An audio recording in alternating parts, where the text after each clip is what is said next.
Well, hello and welcome back. I thought I'd come on and just do a short little piece about the importance of continuing with broad spectrum sun care.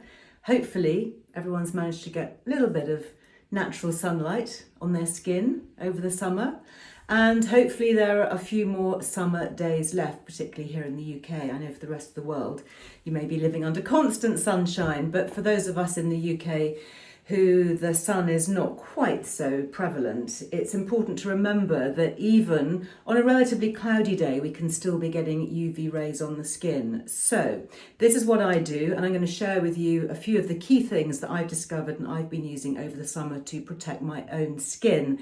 So the first thing to say is that it's really important when you're choosing sun care to look for the words broad spectrum, because you've got UVA rays and UVB rays, and generally it's the A rays that are aging, really easy to understand, UVA aging and UVB burning. So you want a product that's going to protect you from both. Now, when I go out in the sun, I will always use a sunscreen, particularly on my face and my neck and this area here, which is so prone to aging, and the backs of my hands as well, particularly.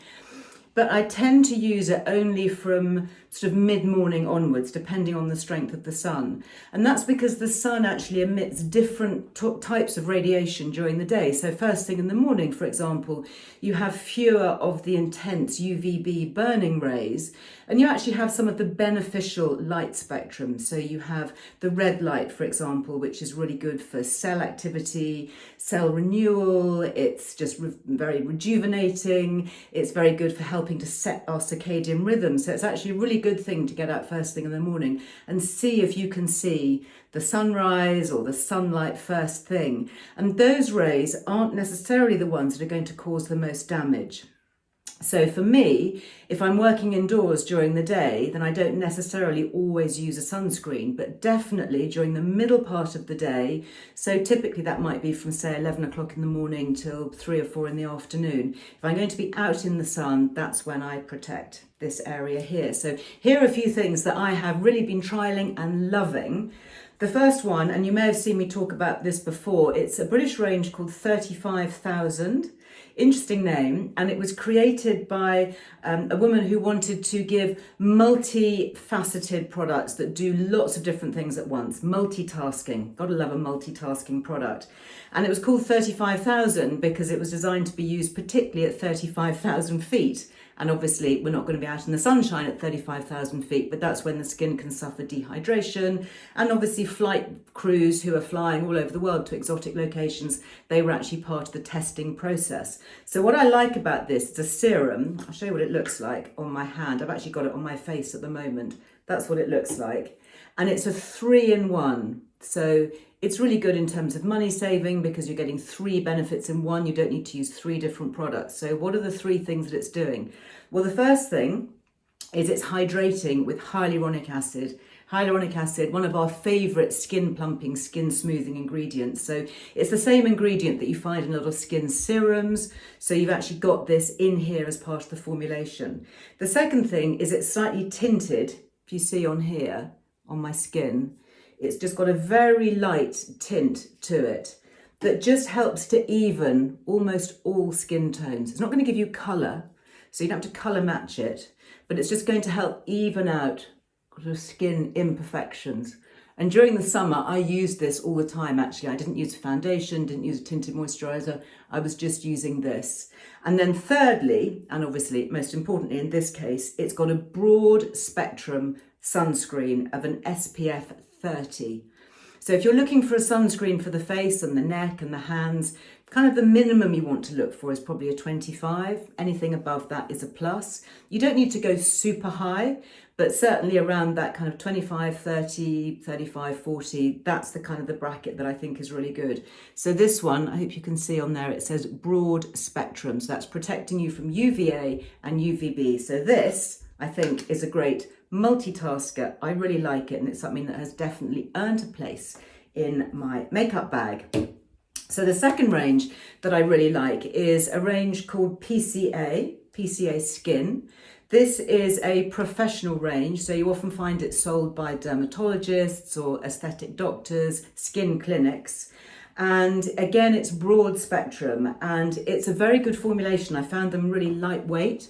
So these are the two that I've had with me in my makeup bag. So it's an SPF 30 and an SPF 45.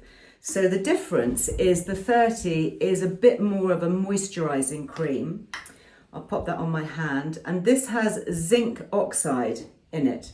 So when you have a zinc oxide product, you can find they can be quite whitening on the skin. Do you see if I don't rub it in, it's got the little white particles, but that's because it's a mineral filter. It's actually designed to shield the skin, not by absorbing the sun's radiation into the skin, but by reflecting it away. So it's called a mineral reflectant. And you can see on there, it's just disappeared. It's a really good formulation. If you want to step it up, you can go to the 45. This is what the 45 looks like. I use it on my other hand.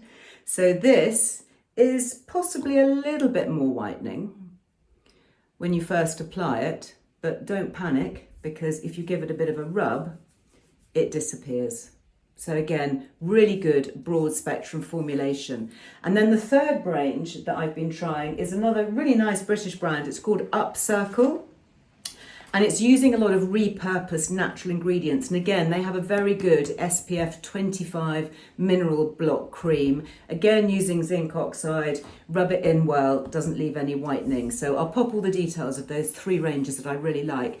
But before I go, a couple of extra little hints to remember. Firstly, don't stop at the chin. Always make sure that you protect this area here, particularly the chest. And when you think about when the sun is out, where it's hitting the skin, because our chest is slightly angled, we really are getting the full force of the sun on this area, and that is very often what leads to crepiness and dryness and age spots and aging. So always take a little bit down and pop it here. And if you can, if you are going out in the sun, wear something with a slightly higher neck, or if you've got a shirt with a collar, do the top button up while you're out in the sun. The other key thing to remember is if you've got longish hair, or maybe you've already got short hair, the minute you do this with your hair to keep it off your neck and to keep it, nice and cool in the sun, immediately you're exposing this area. So don't forget, if you've applied your sunscreen just to here, and then you go out in the sun and you put your hair back, or you put it up in a hat or a cap,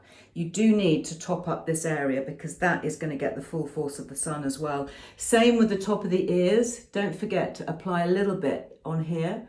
If you've got thinning hair, don't forget to rub a little bit through your scalp. And of course, if you're a guy with any kind of a bald patch or thinning, this is where you need to apply it as well. And then lastly, I always take a little bit left over and put some on the back of my hand. So you don't want it on the palms, you want it on the back. So pop a little dot on the back of your hands, rub the backs of your hands together. And then even if you're wearing something long sleeved, you will protect the skin from aging, and particularly from age spots, those brown, dark brown, they're called liver spots sometimes, that really are activated by the sun. So I hope those hints and tips have been helpful. Let me know, do you have any favourite sun care ranges, preferably mineral based? Let me know, drop me a comment, and I'll see you next time. Bye.